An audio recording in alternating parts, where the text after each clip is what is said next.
My family thought I was a Navy failure. I stayed quiet at my brother's SEAL ceremony. Until his general spotted me and said, "Colonel, you're here." The whole room went silent. My dad was stunned. I'm 35, and I was standing at the very back of my brother Jack's SEAL ceremony, a civilian in the crowd, invisible to my family who believed I'd washed out of the military years ago. The bitter irony? I was, in fact, a colonel in Air Force Special Operations, a career I'd kept hidden for years due to national security. As I scanned the room, I saw Jack's commanding general looking in my direction, his eyes widening in recognition. I knew, in that split second, everything was about to change. Growing up in San Diego, as the daughter of retired Navy Captain Thomas Hayes, military excellence wasn't just encouraged, it was carved into our very DNA. Our home was a shrine of naval memorabilia, and dinner conversations revolved around maritime strategy and my father's booming tales of deployment, his eyes gleaming with pride as Jack absorbed every word. I listened too, equally fascinated, but somehow, my passion was never quite seen the same way. Samantha has a sharp mind, my father would tell his Navy buddies, but lacks the discipline for service. That assessment stung. I'd spent my entire childhood dreaming of following his footsteps. I ran before school, devoured naval tactics from his bookshelves, and applied to the Naval Academy with perfect grades and test scores. When I was accepted, it was the proudest day of my life. My father actually hugged me, a moment so rare it felt monumental. "Don't waste this opportunity," he'd said, his voice gruff with what I hoped was emotion. The academy was everything I'd hoped for, challenging, fulfilling. I excelled in strategy and physical training, graduating in the top percentile. What my family never knew was that in my third year, intelligence officers quietly approached me. They'd noticed my aptitude and offered me a position in a classified program requiring immediate transition and absolute secrecy. The program demanded a cover story. They suggested the simplest, most believable explanation: I'd washed out of the academy. Many talented candidates didn't make it, it would draw minimal attention. I agreed, believing my family would eventually learn the truth when my assignment allowed. I couldn't have been more wrong. "I just don't understand how you could throw it all away," my mother, Eleanor, said during my first visit home after the dropout. Her disappointment was palpable in her tight lips and averted eyes. "Your father pulled strings to get you considered." "I didn't ask him to," I replied quietly, the classified nature of my new role sealing my lips. My father was worse. He didn't rage or lecture, he simply stopped talking about me. When relatives asked, he'd light up discussing Jack's accomplishments at the academy, the traditional path I'd supposedly abandoned, then abruptly change the subject when my name arose. Thanksgiving dinners became exercises in endurance. "Jack's been selected for advanced tactical training," my father would announce, carving the turkey with surgical precision. "Top of his class." "We're so proud," my mother would add, her hand resting on Jack's shoulder, her eyes sliding past me. It's comforting when your children find their purpose. My cousin Melanie, always tactless, once asked directly across the table, "So, Sam, are you still working that administrative job at the insurance company?" This was my flimsy cover. "Yes," I answered, swallowing both the lie and my pride. "Still there." "Good benefits, I guess," she replied with a thin smile that conveyed volumes about her assessment of my life choices. Meanwhile, my actual career was advancing at an extraordinary pace. I couldn't tell them about the night operations in countries officially untouched by American forces, the intelligence I'd gathered that saved countless lives, or the commendations accumulating in a secure facility rather than on my wall. Each success in my classified world seemed to parallel a fresh wave of disappointment in my family's eyes. When I was promoted to major, my parents were discussing Jack's elite training. When I received a silver star in a private ceremony, my mother was lamenting to her friends about her daughter who just didn't apply herself. Jack himself wasn't unkind, but he followed our parents' lead, growing increasingly distant. He'd call with news of his accomplishments, always ending with an awkward, "So, how's the office job?" I'd murmur congratulations and offer vague updates, hating every second of the deception. Years passed this way, the divide widening. I developed a thick skin, focusing on my missions, but deep down, the pain of being the family disappointment never fully subsided. Every achievement in my secret life was shadowed by the knowledge that the people who should be proudest didn't even know. My transition from the Naval Academy to Air Force Special Operations was abrupt, intense. While my family believed I was licking my wounds in civilian mediocrity, I was undergoing some of the most rigorous training the military offers, processing intelligence in real-time crisis situations, often sleep-deprived. "Hayes, your mind works differently," my instructor, Major Lawrence, noted. "You see patterns where others see chaos." This aptitude accelerated my progress. I finished an 18-month course in 11. My first assignment, a low-profile intelligence gathering operation in Eastern Europe. Colonel Diana Patterson, a pioneering woman in special operations, became my mentor. "The system isn't built for us," she told me, "but that's precisely why we succeed. We approach problems from angles others don't consider." She taught me to use others' underestimation as an advantage, to speak with quiet authority, to build trust networks.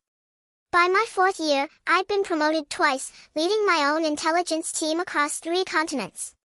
My specialty, extracting critical information where traditional assets couldn't operate. One mission in Syria prevented a major terrorist attack on European soil. Yet, each recognition within my classified world made the contrast with my family life more painful.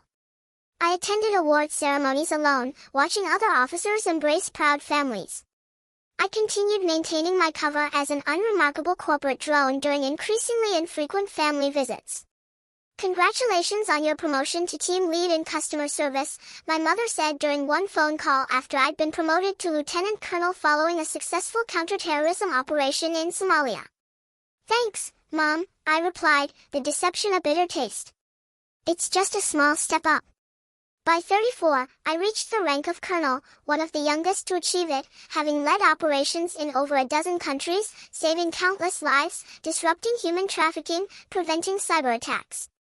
My rapid rise was even more remarkable considering the additional challenges women in special operations encounter, navigating skepticism, adapting to equipment designed for men, developing leadership styles in male-dominated environments.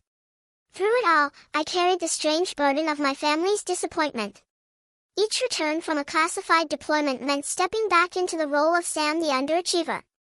I deflected questions with corporate jargon, redirecting conversations to Jack's impressive naval career. The weight of these dual identities grew heavier, the deception unbearable. But my commitment to national security silenced the impulse to reveal the truth. The work was too important, the stakes too high.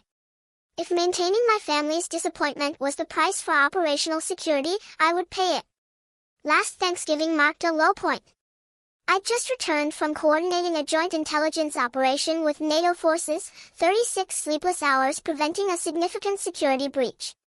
Instead of rest, I went straight to my parents' house, exchanging tactical gear for civilian clothes, the hypervigilance of command for the different tension of family dinner. My father raised his glass, to Jack, whose selection for elite SEAL training continues our family's tradition of excellence in service. Everyone raised their glasses.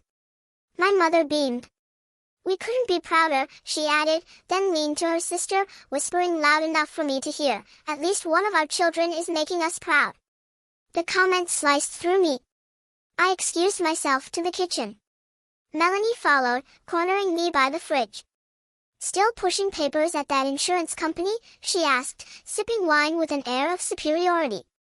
"Something like that," I replied, imagining her reaction if she knew I'd just briefed the Joint Chiefs of Staff. The dinner shifted to a recent military operation that had made national news, an operation I had actually helped coordinate. I sat silently as my father and uncle analyzed it, both confidently incorrect. If they'd approached from the eastern perimeter, my father declared, they could have avoided that initial resistance. I took a long sip of water, knowing the eastern perimeter had been deliberately avoided due to intelligence I'd personally verified. The urge to correct him burned in my throat, but I swallowed it. After dinner, Jack announced his engagement to Allison. The family erupted. Champagne appeared. My secure phone vibrated with the pattern for highest priority. Immediate deployment orders. A situation requiring my specific expertise, extraction in 3 hours. I returned to the celebration, pulled Jack aside, and explained a work emergency required me to leave immediately. His face fell. Seriously, Sam?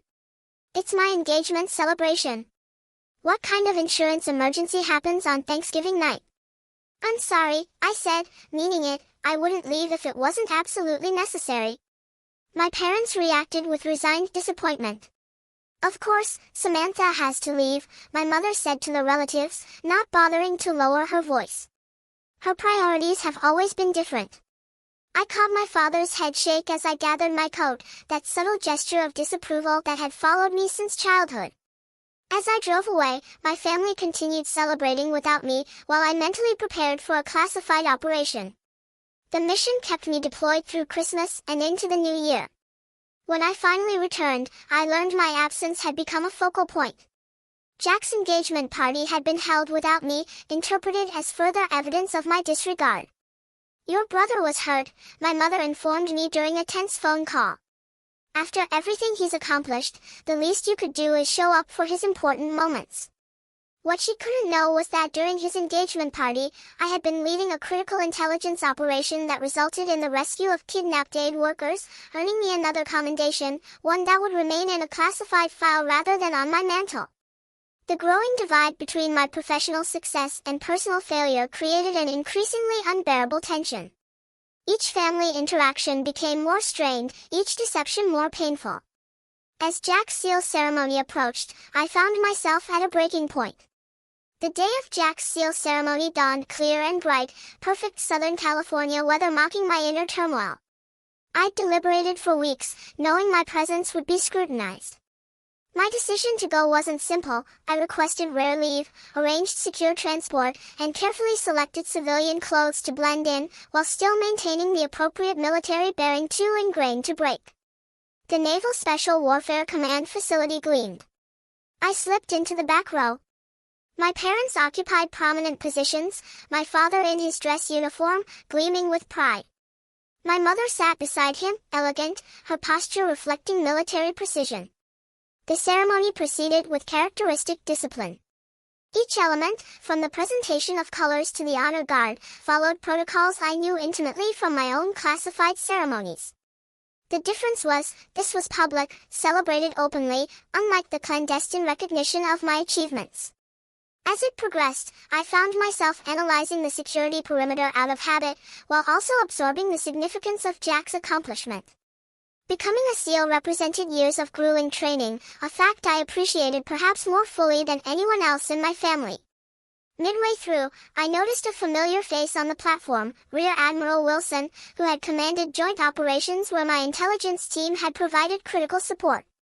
He was scheduled to deliver remarks. Seeing him triggered an internal alert. Admiral Wilson was one of the few high-ranking officers who knew my complete service record and true rank. I shifted slightly, angling myself to become less visible. For a moment, I believed I had succeeded. Then came Jack's moment of recognition. He stood tall as his accomplishments were read. Pride swelled in my chest. Whatever else had transpired between us, my brother had earned this. As applause followed Jack's recognition, I allowed myself to relax marginally, a mistake. My slight movement caught Admiral Wilson's eye during his scan of the audience. I watched his expression change, first confusion, then certainty, then an unmistakable reaction to finding a highly decorated Air Force Special Operations colonel sitting anonymously in civilian clothes at a Navy SEAL ceremony. Our eyes locked. In that brief exchange, I conveyed a silent request for discretion, which military personnel of our rank understand implicitly. The Admiral gave an almost imperceptible nod, and I believed the moment had passed. The ceremony continued. I began calculating my exit, planning to congratulate Jack briefly before departing to avoid extended family interaction. But as the formal portion concluded and families began moving, I noticed Admiral Wilson conversing with another officer, gesturing subtly in my direction. My internal alarm sharpened. The second officer, Commander Brooks, had also worked with my team. Both men were looking my way, an expression of military leadership preparing to acknowledge a fellow officer. I began moving toward the exit, hoping to evade. But the crowd blocked my path, pushing me toward Jack and my parents. In that moment of navigational confusion, Admiral Wilson reached me, his commanding presence parting the crowd. I straightened instinctively, muscle memory responding to a superior officer despite my civilian clothes. What happened next would permanently alter my family's perception and change our relationships forever. Colonel Hayes.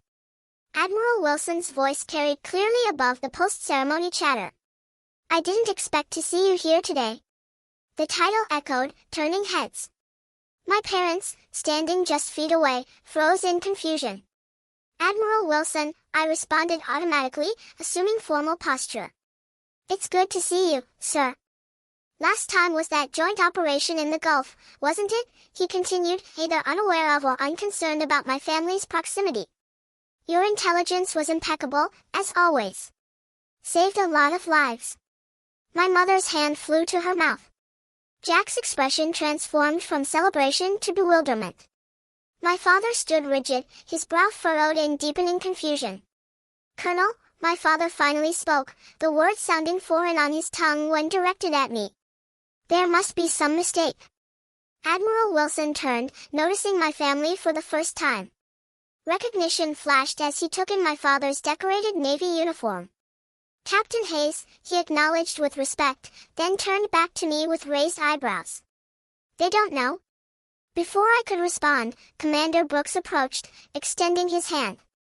Colonel Hayes, your team's work on the Antalya operation was remarkable. We've implemented your extraction protocols across 3 divisions now. The reality of my position was materializing around us like a photograph developing in solution. My carefully maintained cover story was dissolving in real time.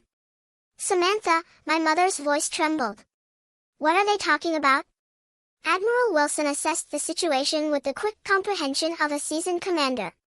Captain Hayes, Mrs. Hayes, he addressed my parents directly, your daughter is one of our most valuable assets in special operations. Her work in intelligence and counterterrorism has been extraordinary. That's not possible, my father stated flatly. Samantha left the Naval Academy. She works in insurance. Air Force, not Navy, Admiral Wilson corrected. And at a rank that reflects exceptional service. The insurance work would be her cover story. Fairly standard in her division.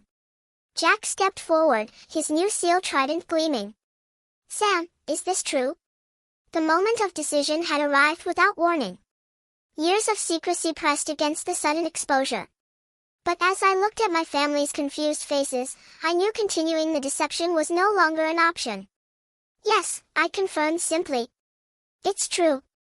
My father's expression cycled through disbelief, confusion, and then the beginning glimmers of reassessment. You're actually a colonel in the Air Force? Special Operations Command, Intelligence Division, I specified, the words feeling strange after years of careful avoidance. I was recruited from the academy directly into a classified program. The dropout story was my cover. Other officers recognizing me had begun to drift over, creating an impromptu public gathering. A major from Joint Special Operations nodded respectfully. Colonel Hayes' analysis changed our entire approach in the Mogadishu intervention. My mother looked physically unsteady. All this time when we thought, I couldn't tell you, I said quietly. Most of my work is classified at the highest levels. The cover story was a requirement, not a choice. Jack's expression transformed, shifting from confusion to a growing understanding only another military professional could grasp. That's why you missed my engagement party. Coordinating an extraction of exposed assets in Eastern Europe, I confirmed. Couldn't wait, and I couldn't explain. My father, ever the Navy man, had regained his composure, processing the information with military precision. What's your security clearance level? Higher than I can specify in this setting, I answered, the response itself confirming more than the words. Around us, the crowd continued to celebrate, largely oblivious. But within our small circle, years of misperception were crumbling. Admiral Wilson, sensing the personal nature of the moment, prepared to withdraw. Captain Hayes, you should be proud. Your daughter's service record is exceptional. The details are classified, but the value is beyond question. He turned to me with a respectful nod. Colonel, I'll see you at next month's Joint Operations Briefing. As he departed, the protective barrier between my two worlds, the accomplished military officer and the family disappointment, had been irrevocably breached.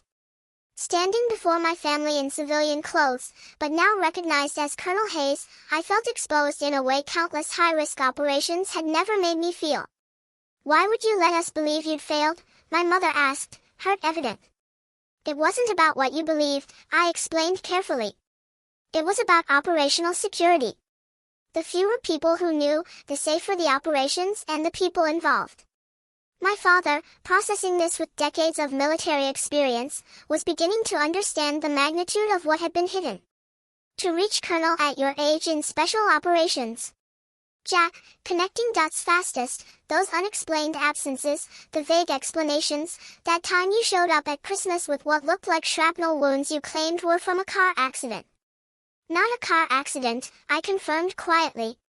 As reality settled, I watched my family recalibrating years of perceptions and judgments. The disappointment they had carried, and the disappointment I had endured, was transforming into something else entirely. We have a lot to talk about, my father said finally, his voice carrying the weight of a man discovering he had been wrong about a fundamental truth. Yes, I agreed. We do.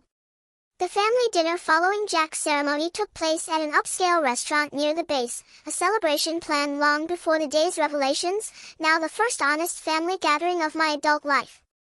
We sat at a private table. My father ordered wine with uncharacteristic generosity. Silence hung heavily. So, my father began, setting his water glass down with precision. A colonel. It wasn't a question, but I nodded.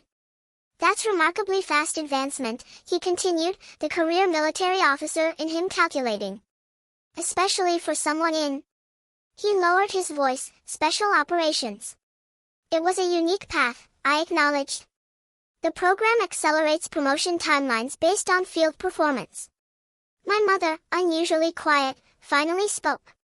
All those times we thought you were being flaky or irresponsible, disappearing from family events, being unreachable for days. I was deployed, I finished for her. Often in locations I can't name, doing things I still can't discuss. Jack leaned forward, professional curiosity mixing with brotherly reassessment. That scar on your shoulder from 2 Christmases ago? Kabul, I said simply. Extraction operation went sideways. My father's face tightened. And we were giving you grief about missing family photos, my mother whispered, horror dawning. Why the Air Force? My father asked. You were at the Naval Academy. I had to smile. Of course, that would be his first substantive question. The program that recruited me operated jointly, but was administratively housed under Air Force Special Operations. The work suited my particular skills regardless of branch. Which are, he pressed.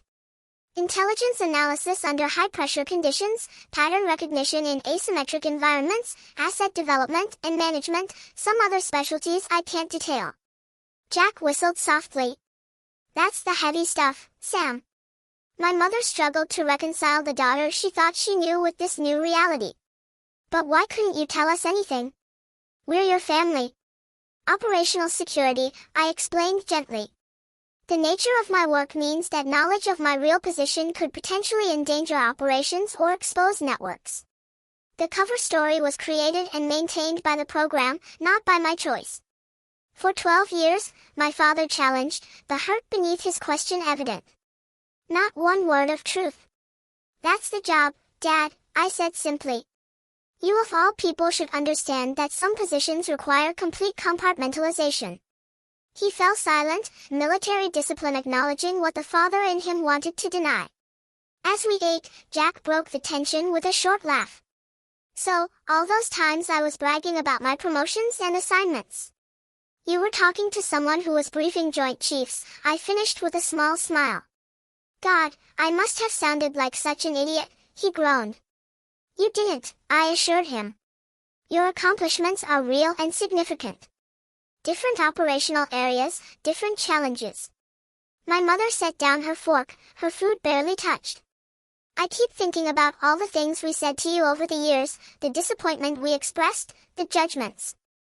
You didn't know, I said. You couldn't have. But we should have trusted you, she insisted, tears gathering. We should have seen that there was more happening than what appeared on the surface. Instead, we just wrote you off. The raw truth of her statement hung in the air.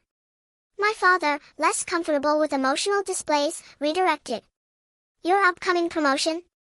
Admiral Wilson mentioned a briefing next month. Are you being considered for Brigadier General? I confirmed quietly. It's not finalized yet. His eyebrows rose sharply. At your age?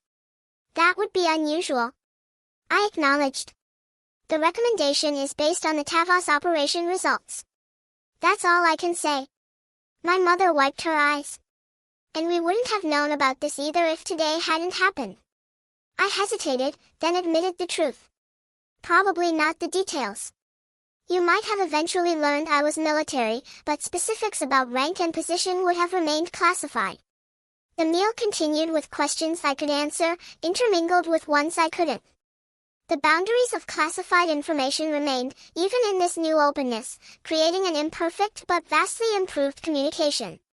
For the first time, my family was seeing the outline of my real life, even if many details remained in shadow. After dinner, my parents invited me back to their home, a gesture that felt significant after years of emotional distance. In their living room, my mother returned with a dusty box. I kept these, she said, setting it between us, even though I didn't understand why you'd want them. Inside were mementos from my academy days, my midshipman's cap, academic awards, photographs, items that would have made no sense to preserve for someone who had supposedly failed out. Yet she had kept them anyway. Some part of me never believed the story, she admitted quietly. It didn't fit the daughter I raised, but I couldn't imagine an alternative. My father, after several drinks and hours of processing, had grown unusually reflective. I was hardest on you, he acknowledged, military directness applied now to personal failing. When we thought you'd washed out, I took it personally. Made it about my legacy rather than your path. I understood, I told him honestly, and maintaining the cover story was part of my duty, even when it was difficult. At the expense of being known by your own family, he finished, the concept resonating deeply with his naval core. Jack, listening quietly, finally spoke again.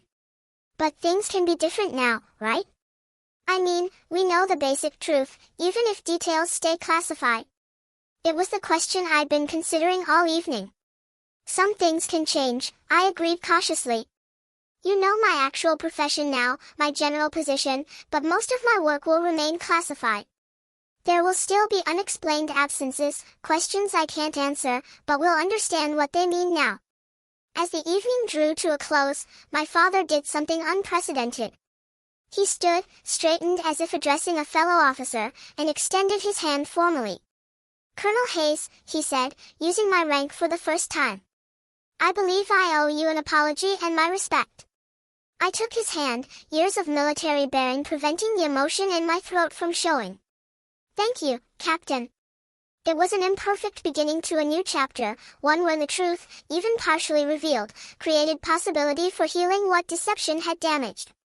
As I left my parents' home that night, I carried both the continued weight of necessary secrets and the newfound lightness of being partially known by those who mattered most.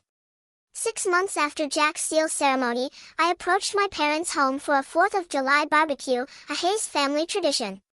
The familiar nervousness that had accompanied these visits for years had transformed into something different, a cautious optimism about family relationships rebuilding on more honest ground. As I walked up the driveway, carrying a dish I'd actually prepared myself, I noticed several of my father's old Navy colleagues around the grill. In previous years, I had avoided these military-heavy gatherings, finding the deception particularly difficult among those who spoke my professional language. Today was different. My father spotted me and straightened slightly. Sam's here, he called, using my familiar name, but with a new tone. As I approached, he did something unprecedented. He turned to his friends and said, "Gentlemen, my daughter, Colonel Hayes, Air Force Special Operations." The introduction, simple but accurate, represented a seismic shift. The retired officers nodded with the respect of men who understood precisely what the rank and division signified, particularly for someone my age. No details were necessary. My mother emerged, her greeting warmer than I could remember in years. As she hugged me, she whispered, "I put together a small display. Nothing classified, I promise." Curious, I followed her to the study, my father's domain. In one corner, she had created a discreet but meaningful arrangement, my academy graduation photo, the few unclassified commendations I'd been able to share, and a recent formal photograph in uniform following my promotion to Brigadier General. "Is this okay?" she asked, uncertainty in her voice. "I wanted to honor your service, too, but I wasn't sure about security concerns." I examined the display. "It's perfect," I assured her. "Nothing here reveals operational details." Her relief was evident. "Good. Your father checks it every day, you know." I think he's still wrapping his mind around everything. Returning to the backyard, I found Jack manning the grill alongside our father. My brother's transformation had been perhaps the most straightforward, one military professional recognizing another, with the shared understanding that comes from parallel experiences. "General," he greeted me with a grin and a deliberately informal salute. "Burger or hot dog?" "Both," I replied, falling easily into the sibling banter that had been absent for too long. "I just finished 3 weeks of MREs. I'm making up for lost time." He nodded, understanding immediately what 3 weeks likely signified without asking questions he knew I couldn't answer. This new shorthand, acknowledging the boundaries of classified work without resentment, had become one of the unexpected gifts of the truth. The afternoon progressed with a lightness I hadn't experienced at family gatherings in over a decade. Though many topics remained off-limits, the fundamental truth of who I was and what I did now formed the foundation of our interactions. My father, always more comfortable with actions than words, found ways to express his changed perspective. He introduced me to his colleagues with unmistakable pride. He referenced my operational insight when discussions turned to current military affairs. And most tellingly, he deferred to my expertise in areas where Air Force operations intersected with naval concerns, a professional respect that meant more than any verbal apology. As evening approached and we gathered for the traditional Hayes family photo, I stood beside Jack, both of us now recognized for our service rather than compared by it. My mother arranged us with the precision of a longtime military spouse. "My children," she said to a neighbor taking the photograph, "both serving their country, just in different ways." The simple statement acknowledged the parallel value of our different paths, a recognition that would have seemed impossible a year earlier. Later, as fireworks illuminated the sky, my father joined me at the edge of the yard where I'd stepped away briefly to check a secure message. "All good?" he asked, the question encompassing more than the immediate communication. "Yes," I confirmed, "nothing urgent." He nodded, gazing upward at the patriotic display. A military man's approach to emotional conversation. "I've been thinking about what it cost you," he said finally. "Carrying that cover story all these years, bearing our disappointment when you were actually doing my job," I finished when he trailed off. "That's all it was, Dad. The job I was assigned with the parameters required. But the personal cost," he insisted, still watching the fireworks, "missing the recognition you deserved, even from your family." I considered this, formulating my response with the same care I applied to operational assessments. "There's something freeing about being evaluated solely on your work, without external expectations or family legacy influencing perceptions," I offered. "In some ways, starting with a blank slate let me define my own path." He absorbed this perspective thoughtfully. "Still, I regret the judgments we made with incomplete information." "That's the nature of intelligence work," I replied with a small smile. "Everyone operates with incomplete information. The difference is whether you recognize its incompleteness." This observation, applying professional principles to personal relationships, seemed to resonate. "A fair assessment," he acknowledged, military precision in his nod. As we rejoined the family gathering, I reflected on the strange journey of the past 6 months. The revelation at Jack's ceremony had not instantly repaired years of misunderstanding, but it had created space for something new to grow. The family that had once seen me as their greatest disappointment was now navigating a recalibrated relationship based on partial truth, the maximum disclosure my position allowed. 2 weeks later, I stood at attention during my promotion ceremony, the stars of a brigadier general being affixed to my uniform. Unlike previous promotions, celebrated only among cleared colleagues, this one included 3 seats in the family section, occupied by my parents and brother. The technical details of my accomplishments remained classified, cloaked in the deliberately vague language of special operations, but the pride in my family's eyes needed no detailed explanation. They understood enough now, not everything, but enough. As the ceremony concluded and I joined my family, my mother embraced me with tears in her eyes. "I always knew you were exceptional," she whispered. "I just didn't know how." My father, ever the naval captain, extended his hand for a formal shake before professional composure gave way to parental pride. He pulled me into a brief, tight hug. "Well done, General Hayes," he said gruffly.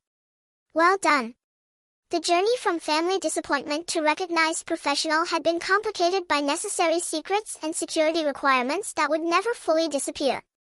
But standing with my family, accepting congratulations for an achievement they could finally acknowledge, I found peace in being partially known, an imperfect, but meaningful visibility after years in the shadows. For anyone who has been misjudged or underestimated, there's a powerful lesson in this experience. Sometimes the truth emerges in unexpected ways, and sometimes the perceptions others hold aren't reflections of reality, but simply products of limited information. The worth you create through your work and choices remains valid, even when unrecognized, and authenticity, even when necessarily incomplete, creates possibilities for connection that deception cannot. Thank you for listening to my story. Remember, sometimes the most powerful truths are the ones we carry quietly within us, until the right moment for revelation arrives.